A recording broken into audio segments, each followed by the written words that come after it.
En allemand, je sais pas comment.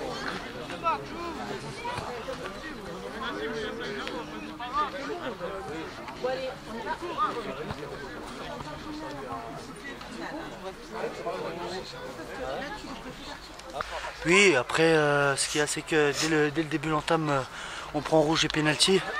Bon, ça nous a mis un peu... ça nous a pas mis dedans, on va dire. Et juste après, on concède encore des occasions. Et deuxième partie, on revient bien, mais ça rentre pas. Donc on est un peu déçus, mais bon, c'est logique. Mais très bon arbitrage. Bon, est-ce que le score est sévère ou ça reflète bien la physionomie du match selon toi? Non, je pense qu'il est sévère, on l'aura quand même donné, et puis des buts, et on était pas mal fatigué non plus. À 10 contre 11 contre une équipe comme Épinal qui a toujours la possession de balle, c'est vrai que c'est compliqué. Avec un triplé de Sissoko notamment vous a fait mal devant. Hein. Oui, après c'est un bon joueur, c'est pas pour rien s'il s'entraîne avec la première. Voilà quoi, on est malheureux, on est déçus et voilà qu'on regarde devant nous. Bon, vous restez sur un succès, vous Saint-Dié, ça va être une lutte acharnée jusqu'au bout pour le maintien? Ah ben bien sûr, là il faut pas se voiler la face, là on va essayer de grappiller le maximum de points, surtout chez nous, le prochain match pour récupérer le maximum de points pour le maintien et l'acquérir le plus vite possible. Ça va être contre qui le prochain match? Je sais pas du tout. Bon Saint-Dié, vous restez quand même unis dans cette dernière ligne droite. C'est ce qui fait votre force, l'état d'esprit? Oui, ben de toute façon c'est comme ça qu'on va s'en sortir. De toute façon, il va falloir qu'on cravache chaque match comme si c'était un match de coupe. Et voilà, c'est comme ça qu'on va réussir à s'en sortir. Jouer à 10 contre 11 au bout de, je sais pas, 5-10 minutes, forcément c'est un plus pour nous. Après on a mérité quand même cette victoire parce qu'au niveau du jeu, je pense qu'il y avait un monde entre les deux quand même. Mais bon, comme vous avez dit, c'est l'expulsion qui nous a fait faire ça.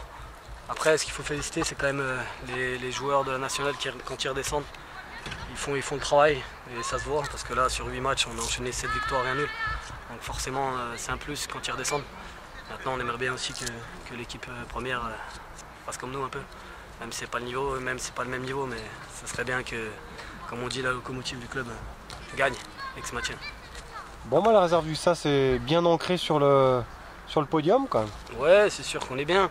Après, parce qu'on a bien enchaîné, mais si on veut espérer quelque chose chaque année, de monter en CFA2, ça serait bien de bien commencer les débuts de championnat parce que c'est très compliqué, on a toujours du mal. Après, on enchaîne bien, mais les débuts de championnat sont difficiles, donc il va falloir y remédier si on veut faire quelque chose en CFA2. Vous restez sur 2 succès dans les derbies, hein, c'est ça, hein, Taon et Saint-Dié, c'est pris. Hein. Ce qu'il y a de bien, c'est qu'en aller-retour, on a pris 12 points sur 12. Que ça, Taon et Saint-Dié, c'est bien. Maintenant, il ne faut pas se relâcher, surtout les gros matchs vont bientôt arriver, que ce soit Amnéville et Trémery. C'est là où je pense que ça va vraiment se jouer. Après, nous, on est obligé de faire, vu qu'avec le début de championnat qu'on a fait, on est obligé d'être invaincu tout le long. Maintenant, sur 8 matchs, on le fait, donc c'est bien. Donc il faut continuer à ça.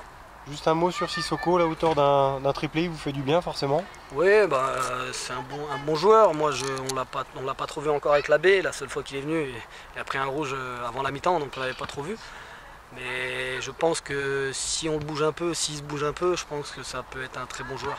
Maintenant, il a mis un triplé, on demande à nos attaquants de marquer. C'est tout bénéf pour nous.